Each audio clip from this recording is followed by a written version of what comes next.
Hey guys, welcome back to Purely Gluten Free. My name's Chris Matthews with Pure Plate Catering, and today we're going to Thailand.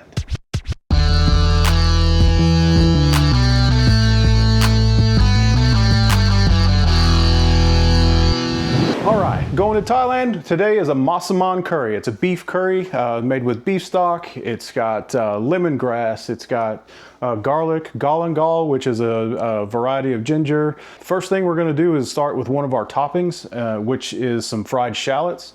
So we're gonna go ahead and get some shallots fried off, get them golden brown. Frying the shallots is gonna get us two things. It's gonna get us a garnish for the final dish, nice crispy onions to go on top. It's also gonna flavor the oil, which we are gonna use a couple of times throughout the dish. So we want these nice and golden, and they will continue to brown as you pull them out a little bit. Now that our shallots are nice and golden brown, we're just gonna get them on some paper towels to dry. All right, now that our shallots are fried off, I have 2 pounds of short rib here. So short rib is a good braising beef, but it does need to cook for a while. So we're gonna do it in a pressure cooker today to shorten our time. If you don't have a pressure cooker, you can just put it in a Dutch oven, a pot on the stove, and it'll take a couple of hours. Me doing it in the Instapot's gonna take it down to about 40 minutes, so that's why we're doing that. So I do have bone-in short ribs. We're just gonna remove the bone. And we're gonna just cut it up in bite-sized pieces.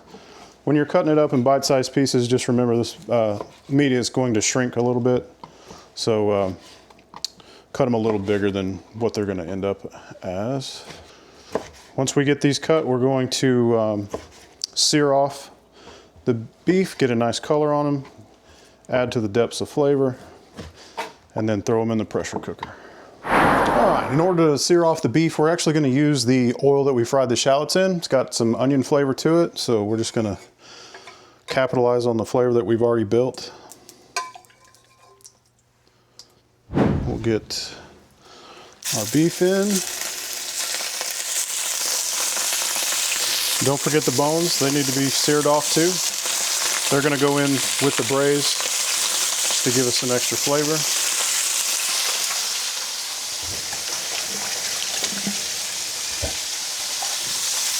I had a pot big enough to fit all of the beef that I had. So you may have to do these in batches if you don't have a pot quite this big.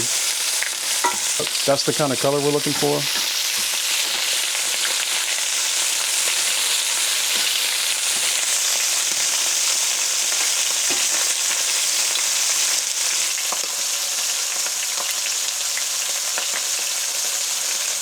All right, now that we've got a good color on those, we're gonna turn the heat off and we'll get them in our Instapot.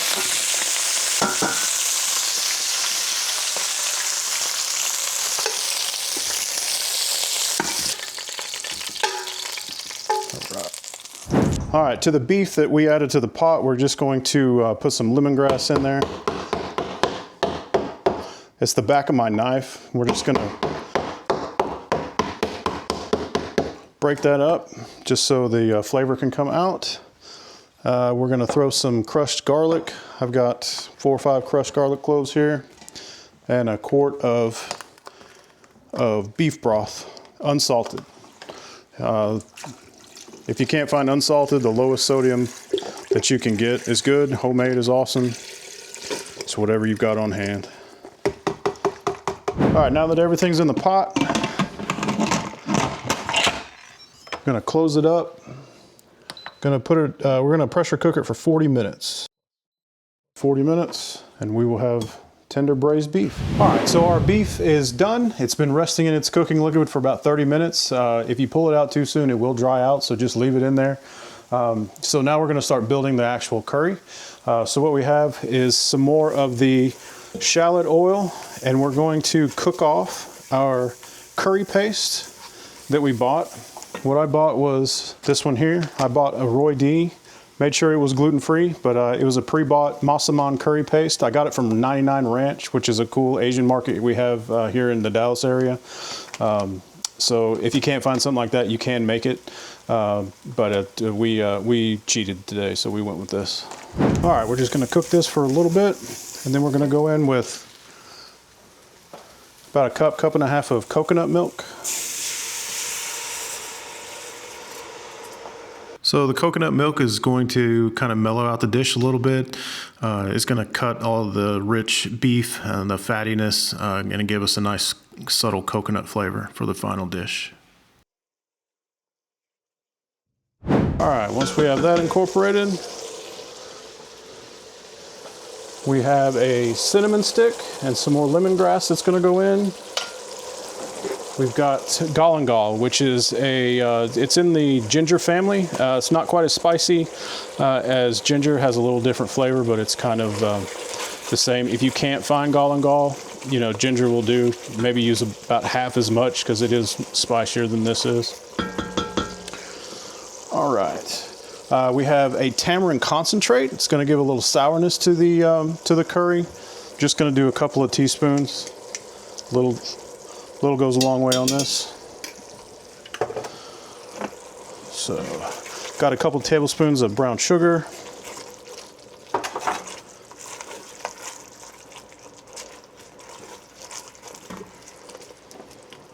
We've got one red chili just sliced.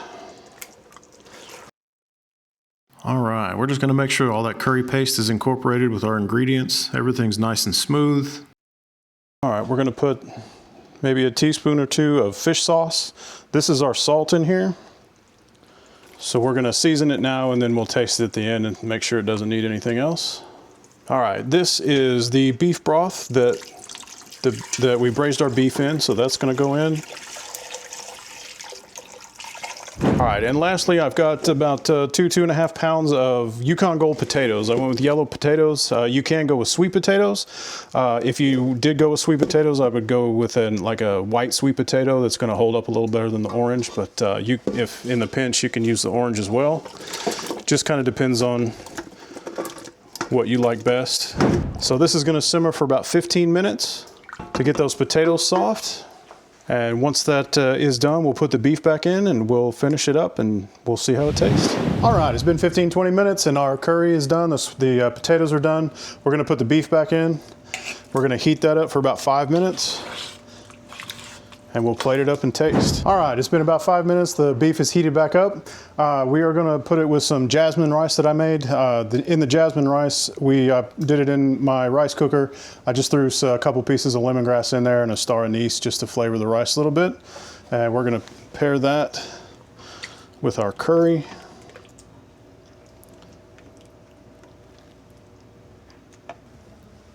All right. We're gonna top it off with the fried shallots that we made at the beginning. And I chopped up some roasted peanuts for a garnish as well. There we have it, our Massaman Curry. Let's taste it, see what happens. It's really good. The beef is nice and tender from the pressure cooker. It's got spice from the red chili that we put in it. The jasmine rice does try to mellow that out a little bit, but on its own it's a little spicy, but with the rice it's great. The peanuts and the shallots give it a little crunch, a little bite at the end. The potatoes fill it out, so I mean that's a great way to make anything go a little farther. So hope you make this one. We enjoyed making it, and we'll see what we got next time. We're gonna see where we're gonna go next week. And we have, ooh, France. Lots of classic cooking in France, so that's gonna be a good week. Y'all tune in for that one.